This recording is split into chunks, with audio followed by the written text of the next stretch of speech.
live from headquarters. I'm talking quietly. I snuck over. It's nap time. You'll see the visuals on social media, but we've got half gym, half daycare over here. This week's topic is getting different coaches going over their own worst injury, whether it be acute or a nagging injury, and what that road to fully overcoming it was really like. And mine is probably the most over talked about story, so it kind of works out this week. And we'll definitely cover this based on what's covered today in future weeks, where we get other coaches on here sharing their worst story, because I like knowing these details, but I don't want to have to go through every single injury as a coach in order to help someone who's going through that themselves. And obviously my injury with my knee has helped a lot of other coaches, even if they didn't go through knee problems like I did. So the guys are going to take it away. And we just got to Florida, but we're trying to get our shit together with the two kids so I can keep grooving in the schedule. So guys, have fun. I'm taking off, and Keegan will take it from here. See ya. Thanks, Ben. So for me, the tendon issues in general are the biggest injury. The first one I had was 10 years old. I had an issue with the heel, growth plate, but really they're all sort of tendon tension related, where the bone muscle junction is giving problems. And that was the first one that I had to deal with when I was around 10 years old. And I remember just being really annoying that it hurt to run and it would always get really stiff after. And yeah, I went to various podiatrists and doctors and things from 10 years old. And I've continued on that journey up until recently with always having those tendon issues. So for me, that's why when I saw what Ben was doing, when I saw the nature of ATG in 2018, I said, hey, this is something really important. I think this is the unspoken thing that happens when you take the Poliquin approach to hypertrophy, of hypertrophying all the ranges. And I think Charles really understood that some exercises cause a lot more structural damage than others, that if you applied that knowledge, then it was actually the secret weapon for tendons. And maybe Charles understood it like that. Maybe he didn't. I didn't ever heard him talk about that. Ben Clearfield might reveal if there was any hints around that, but there's nothing around that in any of the work that I did with Charles or reading all these articles and things over the years. The biggest one then specifically was the Achilles. I injured my Achilles tendon, a bit like Ben's black eye that he was just telling us about. When I first got it, I didn't really think anything of it. I was doing warm-ups for the rugby team. I moved to France to work with rugby league, and I was doing warm-ups in the winter, and I would do the same warm-up 3 times over, and I was taking on some of the Joe DeFranco pogo drills, which I thought were pretty cool to include in the dynamic warm-up that I was doing at the time. And so I would do the drills 3 times. I would be enthusiastic in the drills. I was trying to bring energy to the sessions, and I was doing that, regularly. And so I irritated my Achilles, and I didn't really think anything of it. I just kind of ignored it, played on, pushed through the pain. I sort of used to tendon pain since I was 10 years old. Like, that's just what you do. And that ended up dragging on for like 10 years then, pretty much after that. That was 2010, 2011, end of 2010. And yeah, I would say that I haven't had any issues in that area. It's still probably the weakest part of my body, but I haven't had any issues in that area for the last maybe 6 months. The reason why I don't think I overcame it fully, even understanding, and I overcame tendonitis in my knees, in my triceps, and all the other ones have been really easy to clear up with the short to long range kind of philosophy. The one with the Achilles, and I have heard this with a number of other people as well, the insertional Achilles pain seems to be the one that is least easily overcome from my understanding of case studies across talking to so many people. I think the main issue for me is just that I probably don't care enough. I'm not trying to be a professional athlete anymore. I'm not really trying to dunk or anything. But then if I go and do something, so it's the big differences between high and low that cause the issues. And I do think also the alignment is part of the issue. Like, that foot is like a sloppy, lazy, weak foot because it's been crappy for 10 years. And so working on some of the alignment stuff that, you'll hear other coaches talking about, Graham Tuttle really pushed it with me. That actually helped, adding that together with, especially the KOT calf raises, with a bit more attention to not letting the foot collapse. I think that's probably what's made the biggest difference to me. Like, high repetition, double leg KOT calf raises, and a bit more attention to the foot posture during that, not letting the foot be sloppy, I think is probably what's made the most difference. But still, yeah, that philosophy of sort of short to long. So I actually do, like where we do the tib raises, lean against the wall, I do calf raises like that. And that's a nice short range calf raise that I can do for 50 to 100 reps that doesn't stretch the tendon, but brings a lot of life into the area, and then turn around the other way. And I think that's probably the simplest formula that I've found for overcoming insertional calf pain. You can do insertional Achilles pain. You could also do like other ways of doing that, seated calf raises, just focusing on the shorter range initially and then going into full stretch later, using really light loads initially. Lots of different ways using the same philosophy. The trick is to be able to gradually progress the force so you get the result. But yeah, that's my probably most serious, annoying issue that I've dealt with. It's not been ever to the point where I can't really do anything. It's just that it gets a little bit swollen later. It feels stiff. It makes me not want to do things. And it's been on and off, like more of an issue and less of an issue over the last 11, 12 years. So it's really good feeling to be past that at 40 and nearly 40, couple of weeks still. But yeah, that's my story. And ATG is definitely to credit for me overcoming the Achilles, but also the knees, the triceps, the biceps, all of those. For me, what brought me towards really strength training in general was the overcoming of tennis elbow. When I first met Ben, I was struggling from this condition. The medical term, I believe, is called lateral epicondylitis, but it's basically inflammation of the tendons of the muscles that connect at the elbow. And it's very common amongst tennis players, and I think that golfers receive it on the other side of the elbow. So that was essentially what I was dealing with.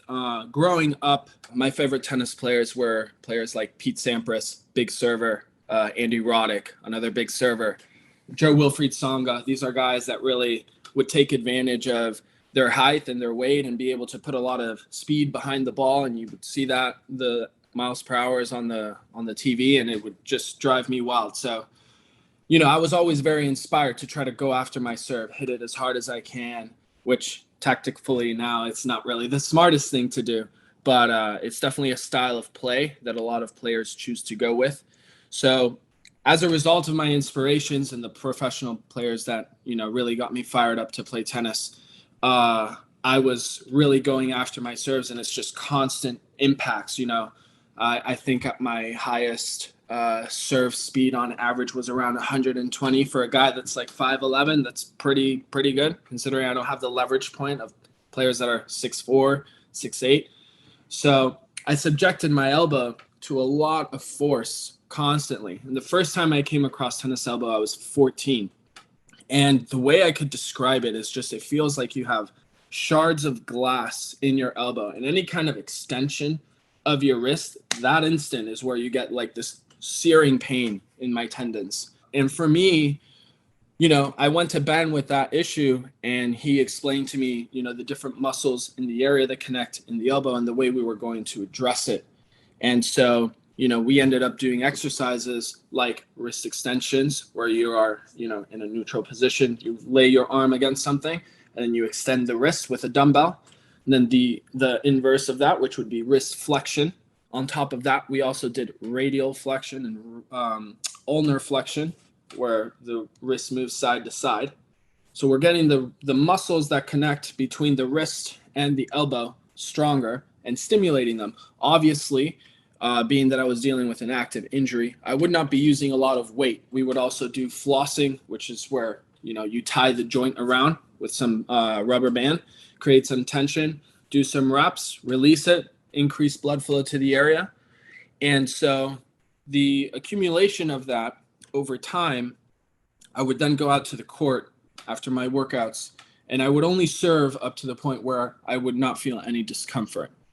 And over time, as I continued to do these exercises little by little, and then also larger exercises as well, such as chin-ups, doing dips, doing dumbbell pressing, the combination of those little exercises that stimulated the area, increased the blood flow to this joint, and then getting it stronger over time, I saw that my practice time to be able to do serving, I would strictly just go to serve initially, maybe I would do 15 minutes where I would feel some discomfort starting to settle in, and then I would stop.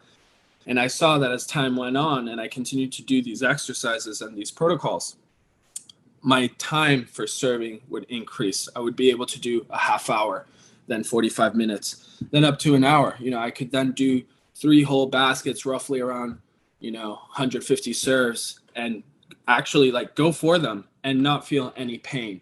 So the application of ATG in the sense of finding the exercises that you can do to stimulate that area and then just consistently stimulate it and provide load in a way that doesn't cause any more damage that you can't recover from was ultimately what helped resolve my injuries for my elbow.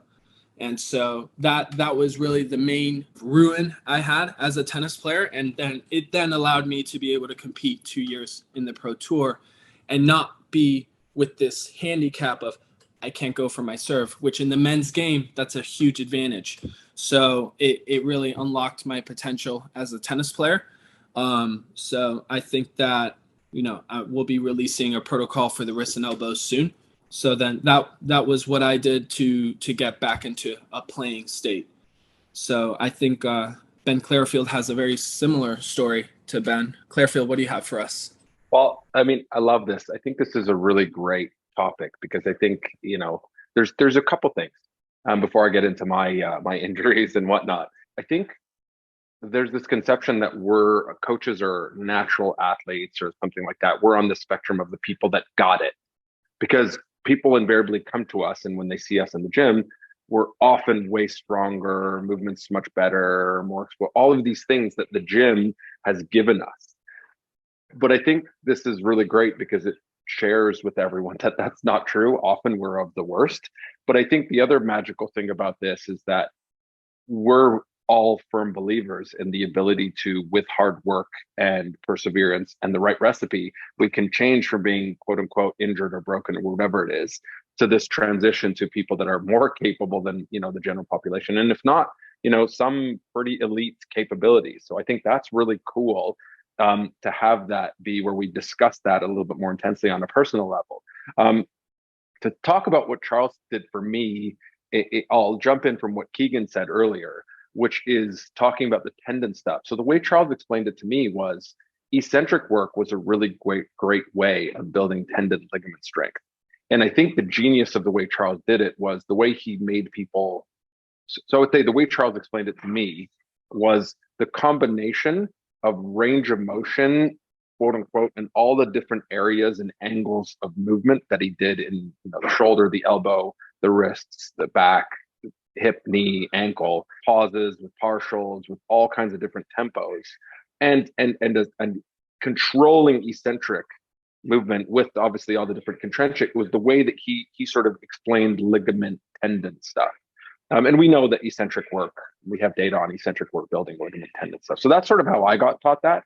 I think you've put, Keegan, I have to say, your short range, long range stuff with tendons and this kind of stuff, I think it's just a brilliant paradigmatic explication. And I don't just want to, as they say, blow smoke up here, hoo-ha. I think it's a really brilliant way of articulating these things that agree upon from a movement point of view into a recipe of how do you address things. And I think the other thing that's key to all of our, this is how we all agree, Ben's done it and spoken about it ad nauseum, but I still think it's worth talking about it again, is the genius of the regression. And I think you talked about that with your ankle and your Achilles and your joints in that sort of way, which is like, how do you find the regression? And Marcel's talking about that with the elbow, and the genius is like, how do you find the regression that you're capable of doing that can bring some movement and blood flow to the area, such there starts to be a capability of more movement with tissue remodeling that you can do more complex and greater movements with greater load. And I think that's the genius. I mean, I think it's a very arrogant thing to describe one's methods as genius, but they're not really my methods. I learned them from Charles. I've seen the interpretation that Ben and you, Keegan, have done it, and I've interpreted in my own way. But so I'm not taking ownership in the sense that I invented it, but I think the reason I do it with my athletes and clients, and ATG does it with everyone that comes to us for the recipe, especially the coaches that are at the forefront that have done it themselves. And I think that's huge, and I think that's what we're talking about. It's such a brilliant way of thinking. It's regression plus short range, long range, plus range of motion to the level of the ability that each joint and person can do it. And I think the thing that Marcel's saying is on top of the big movements. So as he was doing things for his elbow, he was doing various pulling movements, and he was doing various pressing movements, and he was doing curls, and then he was doing things, for his legs. And so the thing is that we talked about the back where it's expansive. We talked about the neck being part of the back and the pullover being very useful for the low back and it wasn't just targeting that area. So as you expansively improve capabilities on all the body, it's an amazing thing that the thing that you were hurt with, which was the wrist or the elbow, whatever, good things come. So I think there's really cool things in that. So I'm as I say, I'm a older, ugly, and the injury is not that I'm not going to talk. It's not the black eye, although that's my recent one with the old man hobby that I've picked, which is jujitsu. I don't know if it's intelligent or not, but it's really addictive and it's great. Mine was a knee injury, so I thought I was invincible at 5'11" to be able to dunk. Now I wasn't tomahawk dunking, but still 5'11" to dunk. It's not bad. I thought I was invincible. I landed and planted. I was playing basketball and I tore my meniscus. I had a bucket handle tear in my right knee, and I couldn't straighten my knee. I couldn't fully flex it. So there was nothing that could be done, but I needed surgery. I had 75% surgery in my right knee. The meniscus removed in my right knee. I was told by the surgeon that I would have arthritis and that there was 3 things I should do. 1, don't run long distance, which is, putting wear and tear on the knee. 2, don't get fat, which is mass on the joint. More mass on the joint meant, more wear and tear on it, and get as strong around it as possible. So sometimes I got fat, sometimes I didn't. So that's a nutritional choice. But I learned how to deal with that. I'm thank God that's not really what I am right now. So I'm a bit of a, I lean onto the side of more leanness, but it depends on the day. But and so I followed that one. I don't really do much long distance running, although I'm capable, but it doesn't appeal to me. But that's not really what I do. So 2, check. And then my research brain, which is I was on a totally different path. I was going to be an academic in philosophy. My research brain changed to researching this idea of getting as strong as possible around the joint. And fortunately, I found Charles Poliquin. I didn't pursue this in an academic route. It was as practical as possible. I wanted practical solutions for my knee. So, it turns out the great thing is I had a tear in my left knee. Also, I still have that tear. I have a tear in my meniscus in my left knee, and thankfully I haven't had to have surgery. And to be fair, I don't really feel it because of all the amazing work I've done with the genius that I learned from Charles, Dito Portal, all the stuff we do over many, many years. And I think that's an interesting thing. But I think sort of to add one other injury, a year and a half ago, I had elbow surgery. I tapped late to an armbar in jiu-jitsu, which was my stupid fault. I escaped 3 times before, and the last time the person said he was a very advanced black belt, not again. And I was too late, and it popped. And I had other damage that I'd done doing some Olympic lifting. And what was really cool about it in some ways, and I sort of always remember this, my whole career path changed when I had my knee injury, because I thought I was going this academic route, and I did. I pursued a master's in medieval religion and philosophy, and I really enjoyed that. And that was still a passion of mine. This stuff, Keegan and I have talked about this many a time. But what I see is the injury when you're in it, you feel like, and Brendan, I know Brendan's going to talk about this. When you're in it, you feel like you're cursed. You had all this ability. I was a pretty good athlete, and suddenly it's all taken away, and you feel totally in the dumps. You feel, depression, all this kind of stuff. You're like, I was so athletic. I was so physical. And it's gone. I can't do anything. And this is before I understood with my knee, before I understood all the training mechanisms, which is, okay, even if you have an injured right knee, you train the left knee, really good things happen. It actually speeds up the process of healing in the one that's injured. All these really cool things I learned from Charles and all the stuff that you can do. And you can train your upper body and you can train.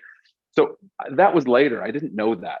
But my whole transition to researching all of these things, looking back, I have a full career change where I've met great people like yourselves, other great coaches. I've managed to train a ton of athletes and wonderful people, general pop people that are just amazing people that I've had the privilege to help.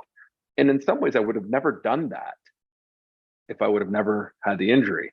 So Stu McGill has a book, and I don't agree with everything he says, but I think he's very brilliant in all kinds of different ways. And it's a book called The Gift of Injury. And I truly believe that. And I think, like, talk to Ben about that Ben totally feels that that his path has allowed him to succeed beyond his wildest dreams, and be able to help countless tens of thousands of people. And I feel very lucky in that same way. So that's something I think. And I think the thing is also, now that I do jujitsu, even though I injured my elbow, it wasn't that depressing, because in my head, I knew all the things that I could do. So I bought all these grip tools, and we talked about all the grip stuff. So all these grip toys that are associated with elbow recovery, and I did all of them before surgery, and I did all my own rehab, and it was one of these things that, and what's funny is that the surgeon sent us a pro hockey player that we did a shoulder recovery for, because of that connection. So there's all kinds of wonderful things that have come from that from that injury. And in some ways it's this very strange magical thing that the world gives you, this injury, and it causes you, if you look at it, to confront it and do all the things that we do, and really good gifts come from it. So I don't know. In some ways I look back and maybe it's a bit cliche, but I'm supremely grateful for the injuries I've had, because they've allowed me to learn in a way where I can overcome,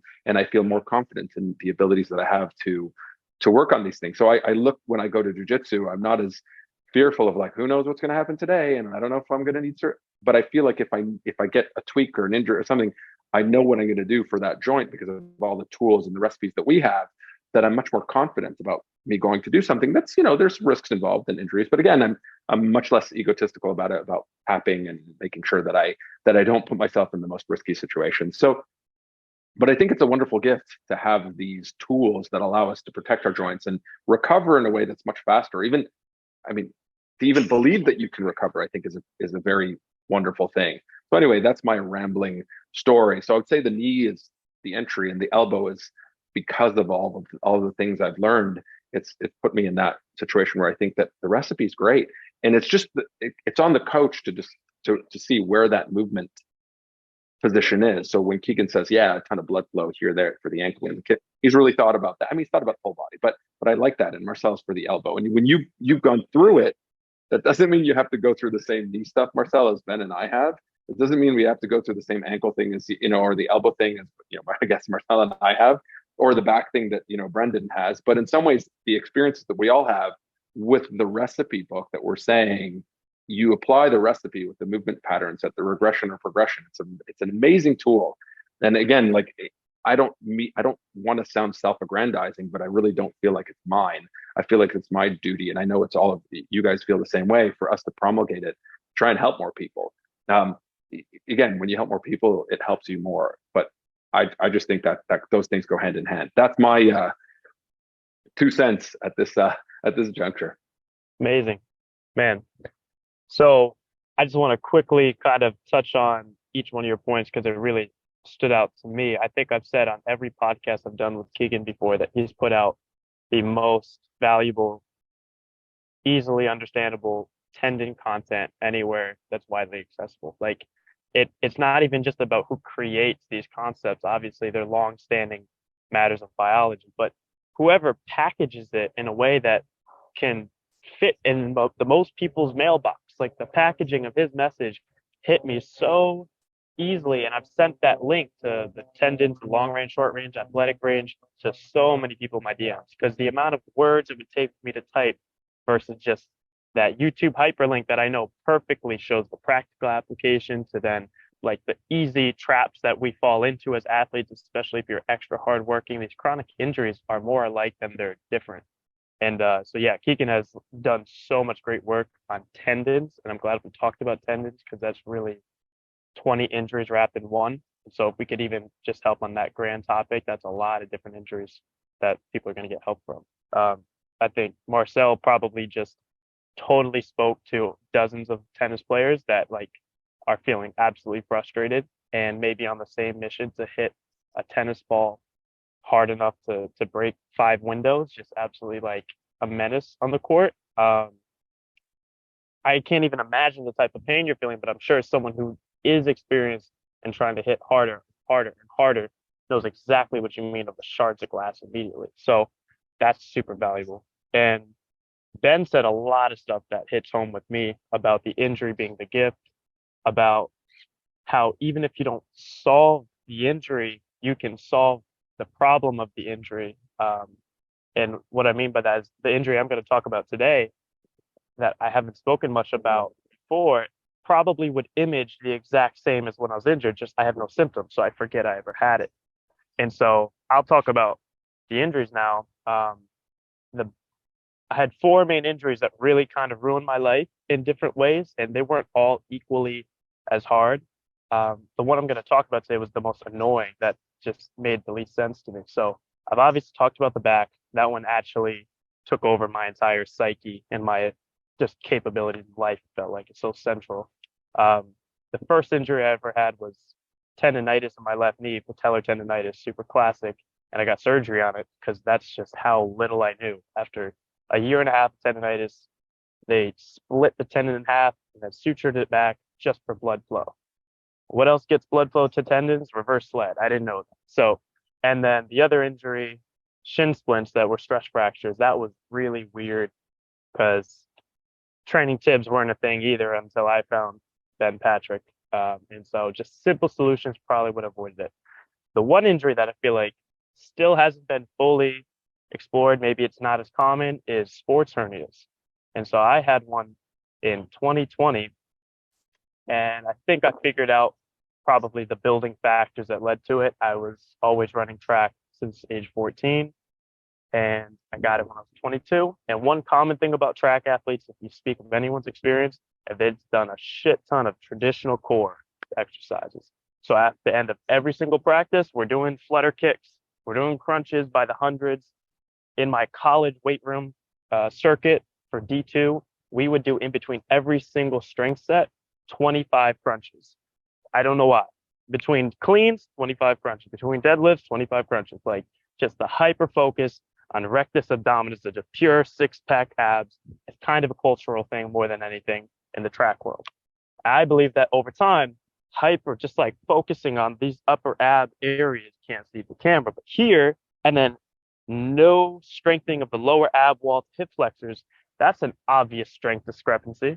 And so during the lockdown of COVID, I'm in my backyard doing my typical hundreds of ab things.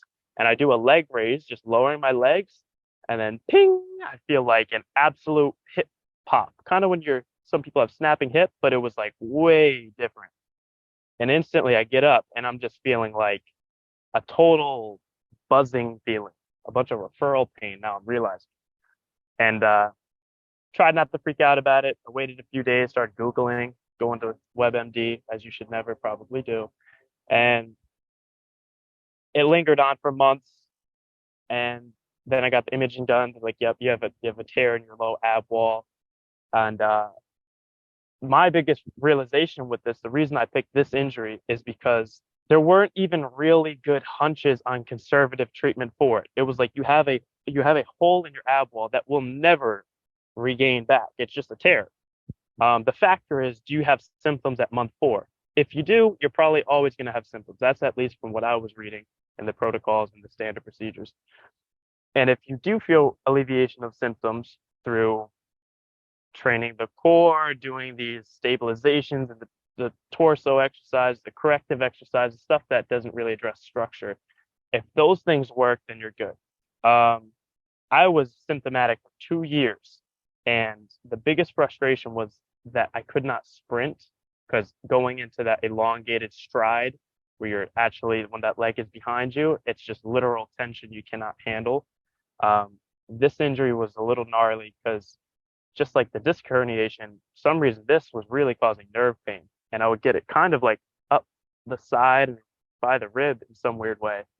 And also, I don't know the parental ratings on this podcast, so euphemism, but I was having pain all down to male genitalia, and it was terrible. I was going to see doctors for like that. I thought I had like a serious risk of an illness or some cancer or something. And so none of that was really well presented and documented from me looking through the studies and what was out there. And ATG directly fixed this for me through time, because I went to 0 program because I couldn't train anymore because currently my back was so bad. And that didn't load the spine. I figured I'll build from the ground up. And I realized on day 1 of trying to do a split squat, that stretch loaded hip flexor position was like the epitome of what my sports hernia could not tolerate. So I've always found through the first different injuries, like, wow, where I really sucked is exactly where I ended up getting better at as symptoms improved. So I had talked to doctors already. I wanted to go back to sprinting. They told me if you're having issues years later, the only way it'll get better is if you get a mesh kind of wall and maybe release the adductor. And they have a classic thing they do. I was reading that Peyton Manning has done that 4 times and he was still playing and he kept re-injuring it every year. And I'm like, that doesn't sound like a successful surgery. What the hell? So I decided before I go through with the surgery that I can't go back from, let me try to get this split squat to flat ground. So I started probably at 9, 12, 2 or 3 feet, actually, not even inches, 2 or 3 feet elevation, not because of my knee ability, but purely because of the back hip flexor. And over the 3 months of getting down to flat, I literally went from unbearable symptoms at even a regress level and running was impossible to now, like, I feel nothing in my hip flexor. I can run.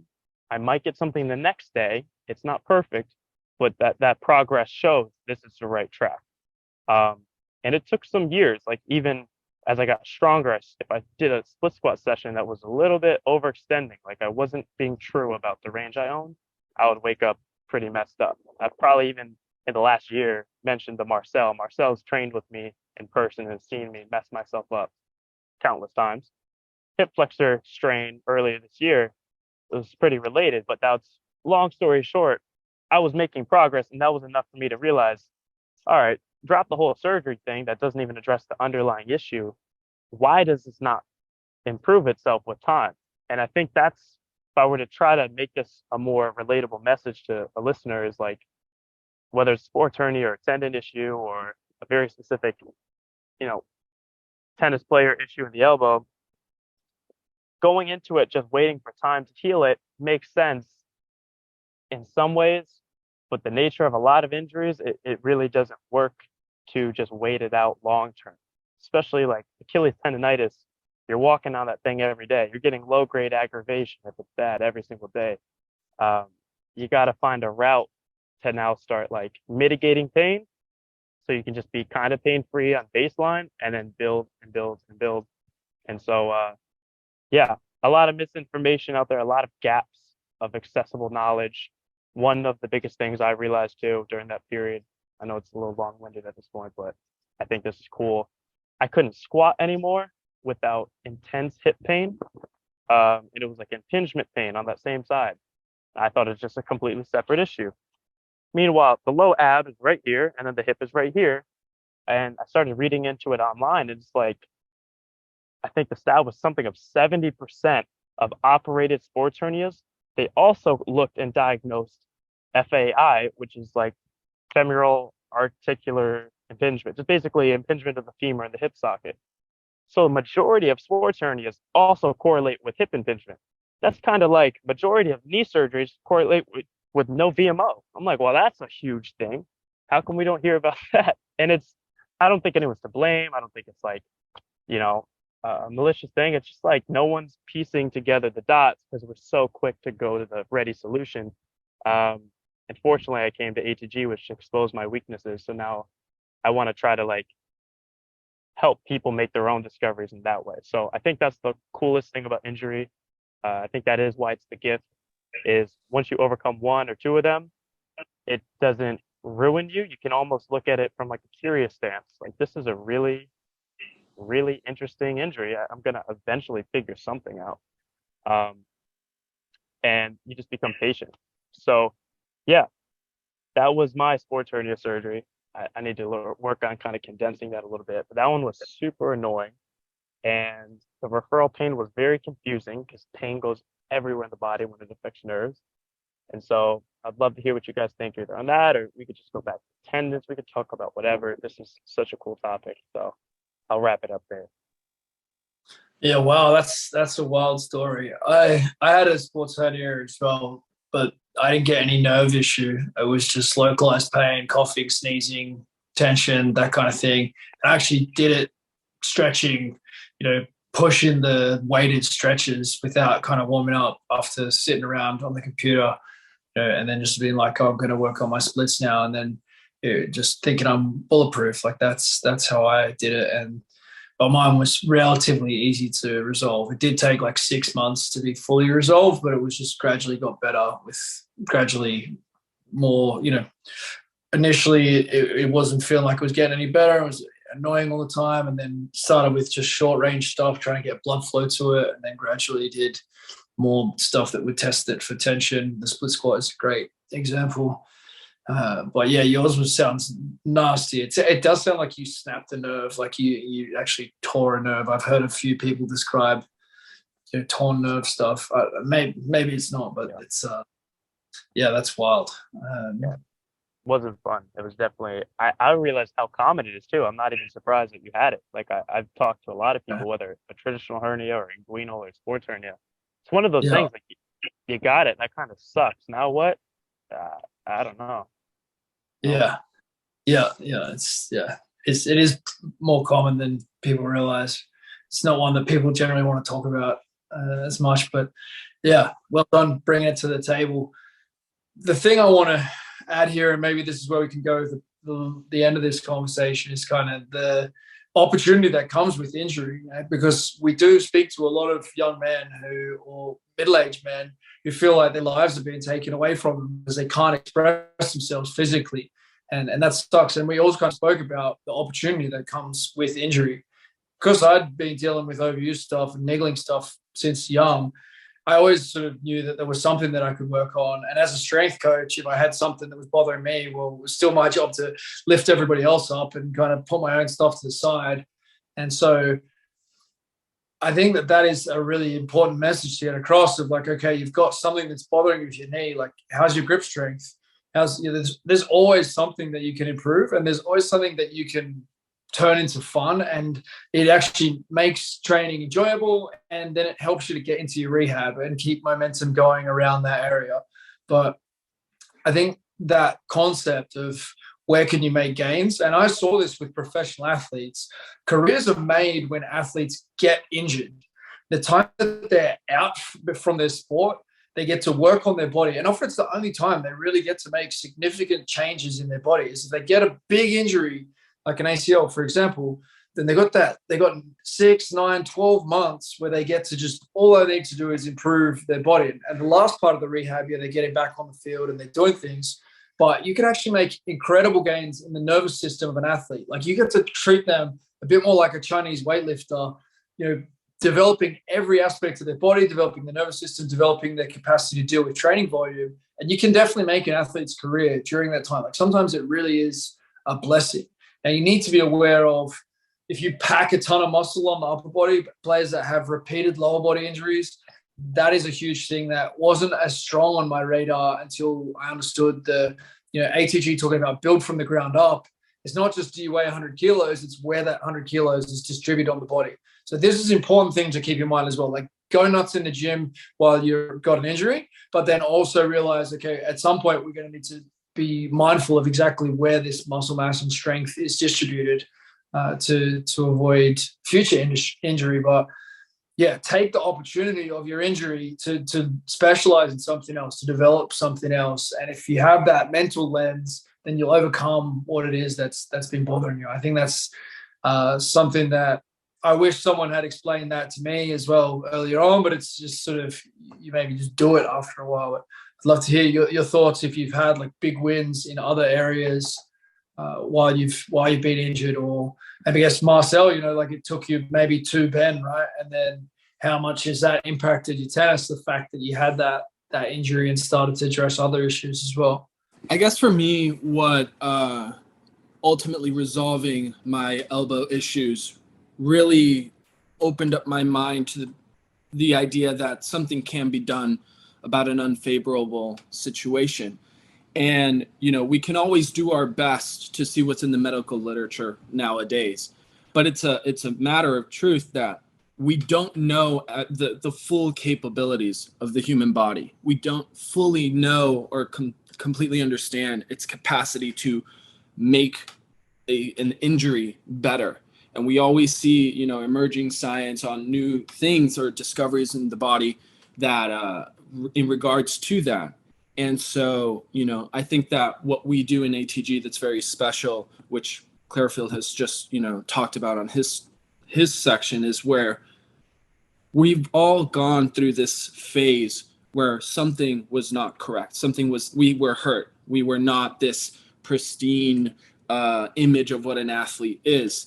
And by figuring out, applying the science that is available to us and trying to connect the dots, as Brendan suggested, in what is possible, you can then gradually work your way up through ability and stimulate these areas to repair themselves. We have to fully understand what is the upper limits, and many things could influence that. Your psychology, your mental state affects your body in different ways. There's many different things. Your diet could affect your capacity to heal. So we don't know if all things are optimal. What is the body's optimum chance to heal itself? So, I think what is going to help most people is to be able to recognize, try to find that the regression level in which you can work and stimulate this area that is being affected by pain, whether it's nerve damage or, the physical structures are damaged, like a muscle tear, the ligaments, the tendons, whatever it may be, and gradually see if you can increase their capacity for stress.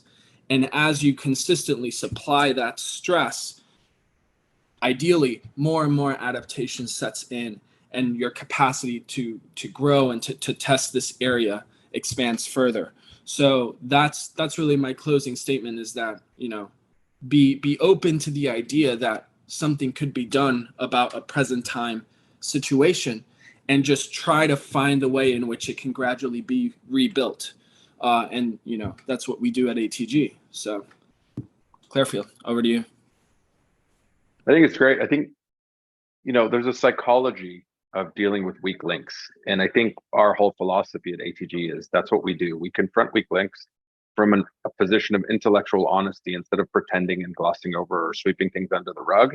If your trap three isn't strong enough, we're going to work on that. If your neck isn't strong enough, we're going to work on that. If your shoulders aren't strong enough, we're going to work on that. If your split squat sucks, we're going to work on that. If your low back sucks, we're going to work on that. And if your calves suck, and that's sort of who we are. But I think Keegan hit something very interesting psychologically, because a lot of people will come to us as coaches in the program online or the people in person. It's the same thing. People come and spend their hard-earned money, and they want a return on investment, and they want results to happen with what we tell them to do. And I think Keegan hit on something that's a very interesting psychological point, which is it already takes a significant quantity of courage for people that he said. I think you're right, men, women, but I think there's that truth of, like, when someone's injured and it's a wall with it that they hit. They think they're moving forward and they hit this wall and they think there is absolutely no way to deal with that. And this is who I am. I'm broken. I'm bust. This is my lot in life. But I think our job is to show that there's a door, there's a way to walk around the wall, whatever it might be. And that's the recipe that we have. But I think there's the psychological gem that I think Keegan mentioned, I think is worth talking about a lot, is the win of working on something that is not their weak link. Like the idea that, okay, we're going to work on your grip strength. Your grip strength doesn't suck. It's totally fine, but we're going to make it really superior. Or, we're working on your knee injury. Well, we're going to make your shoulders absolutely magical and really strong. And I think that's a really cool thing, where you get the win of doing some of the good stuff, even though obviously the person's coming to you to deal with their knee or their shoulder or their kit, whatever it might be. And you can kind of, tennis that, you can get a bit of a rally that it's like, today we're going to work on weak link, tomorrow we're going to work on the good thing. And, there's some good or we're going to do a little bit of both. It's like, now you're going to do your step ups because your knee sucks or whatever. And now we're going to go do some stuff for your, some upper body. You're going to do chin ups because you're actually good at chin ups, whatever. And we're going to work on that and build on that, so that's there's a flowering of a feeling of winning and capability, instead of just the depressive reminder of an injury. That will get better with our recipe. And I think there's real intelligence to that approach. The other thing I want to mention, this is my last point, and I think we use it, I don't know if it's too much or if it's not, but I think there's this concept of bulletproofing.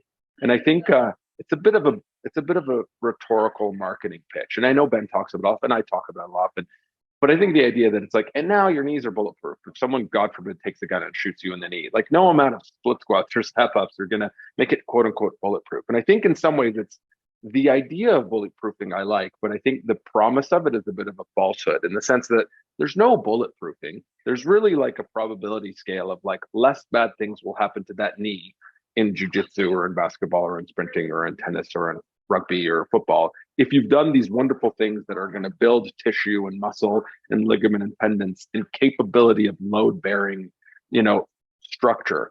But there's no guarantees. If someone jumps off a 10-story building, it's not, wow, my knees are so bulletproof, I can land. And I think there's a bit of a perspective to that. But I think that's the thing. I think the thing is to realize that in this process of bulletproofing, from the most regressed to advanced, and again, all of you guys have such great capabilities, and Ben's our spearhead of showing magical knee capability, but he's good on a whole bunch of other things. It's not like his upper body's weak, even though he likes saying that. I think that's the thing, is like showing people that this injury isn't a wall. It's actually, as Keegan says, as Marcel, as Brendan, it's that like an opportunity to find a path around that can actually be really fruitful and give so many dividends and gifts and all this kind of stuff. So that's what I would say. Looking back, I'm lucky. My whole life has been changed because of an injury I had. Who knew that this is where I would be? And there's ups, there's downs, but I'm pretty grateful where I am. And I look forward to the future to helping more people. I think it's worthwhile for us to share the stories, and I think for other coaches to discuss and realize that they should share their stories with their athletes and each other, and have it be something that it's not a victim. We're not trying to be victims. It's almost like, what a wonderful thing that we had this thing. And it takes time.